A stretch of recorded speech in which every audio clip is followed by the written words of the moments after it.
You know, my channel is so dystopian. It's so dystopian. My YouTube channel, my TikTok account, I'm always talking about everything that's just so devastating. It's currently 5:30 or something, like it's in the morning. And I couldn't go because I wasn't planning on sleeping. I'm currently doing all-night prayer. Mara ne ke stopilwe ke power cut. I tried to sleep 4 p.m., 4 a.m.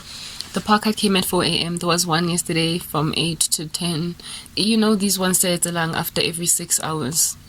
And for me, it's like, I'm always rocking up talking about all these things that are nasty. I'm essentially the bearer of bad news or something. But guys, do you seriously see a time where situation in South Africa with the power will be fixed? They call it a crisis. They call it a crisis. They call it a crisis. A crisis is a problem. It is something that is in dire need of being corrected, and it cannot endure indefinitely because it's a crisis. They call it a power cut crisis. Yeah, well, a crisis is a crisis precisely because there needs to be something that rocks up to save the day that it might cease to be a crisis. Otherwise, it is a dystopia. Otherwise, it is an endemic circumstance. It is as the status quo. It is the way it is. Think about the show The Walking Dead, for instance. Golama zombies. By the time Rick and Michonne and everybody there, Daryl, by the time they have been through it for 10 years, kids have been born, grown. Is it still a crisis? Is it still a zombie crisis on that day?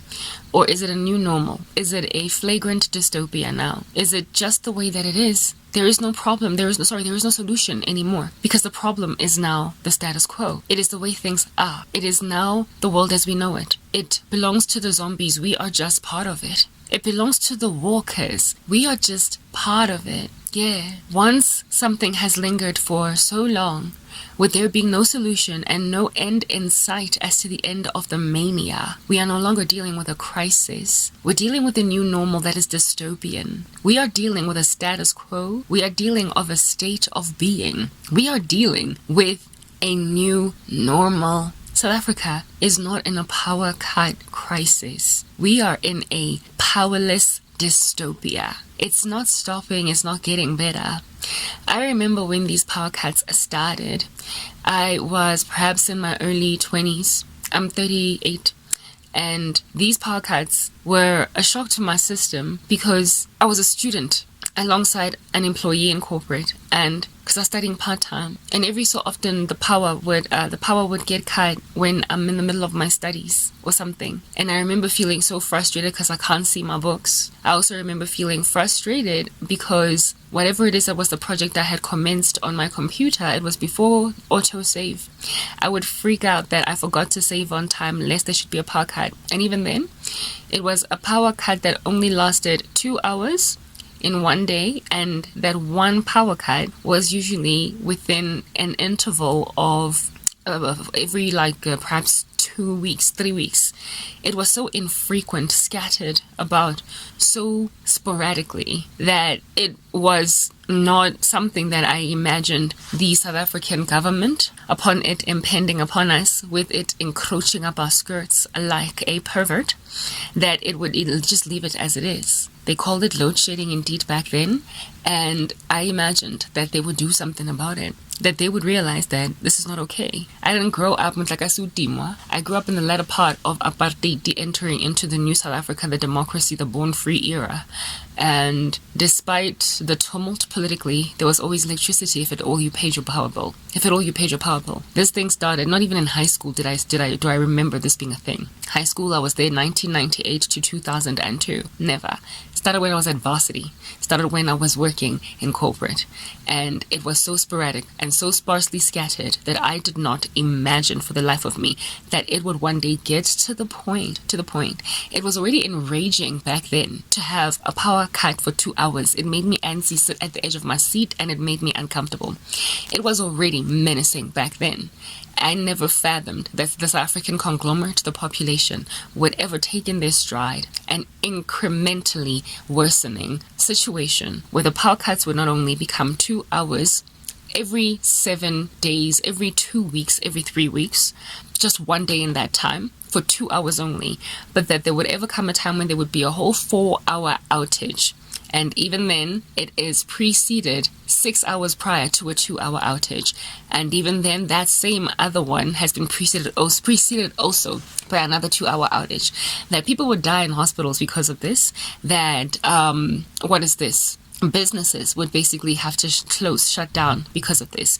I never anticipated that it would ever ramp up, and as it did over the years, where it was now, the 1 hour, the 1 to 2 hours every couple of days now, as opposed to every like 3 weeks.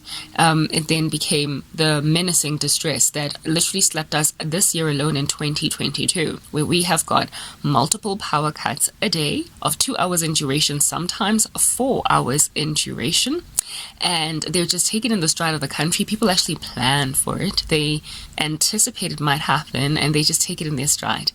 Computers are short-circuiting. If at all, their PCs that plug into a wall, like mine. It's a Mac computer that has aged prematurely because of these power cuts. And people are like purchasing ridiculous paraphernalia and tools like generators, and like there's an entire thriving business in this country of battery operated lights because of the power cut crisis, all of these things. And I'm like, whoa, there's like a whole secondary market commercially that is booming to cater to the crisis, because it is just such a standard in the way that we live now that there's like an entire going concern with of organizations that have started from the ground because of the power cut crisis that sell generators. Not only generators, but the solar powered businesses are booming, and with it too, the backup power businesses are booming. Mabona yana extra asebetsang ka di-battery. This bulb over here is thanks to the power cut crisis in the country. It charges electricity, and when the power goes off, it still stays on for as long as it has been charged. Because of the multiple power cuts per day, sometimes it only glows for 1 little hour out of the 2 hours, and then it's off, and so it doesn't work anymore. This little innovation is because of the power cut crisis in the country. It's no longer a crisis, it's a dystopia. And this is the reason why I keep on saying the rapture is happening. Our nations are getting worse and worse, and nobody is rocking up to rescue the day.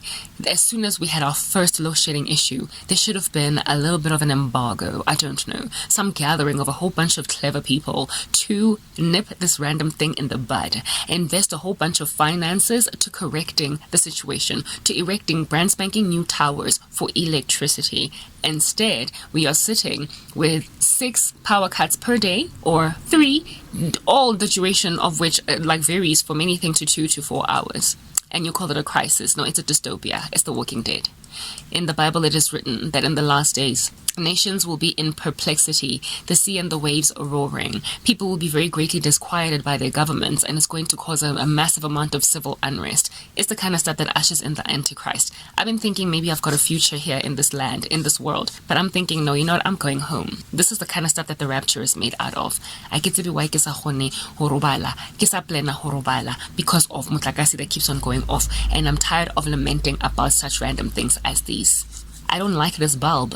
It's an excellent innovation, but it should not have been innovated, because literally need breeds invention. And this here is an invention that has been brought about as a result of the need that dwells very richly within the bones of a dystopian society.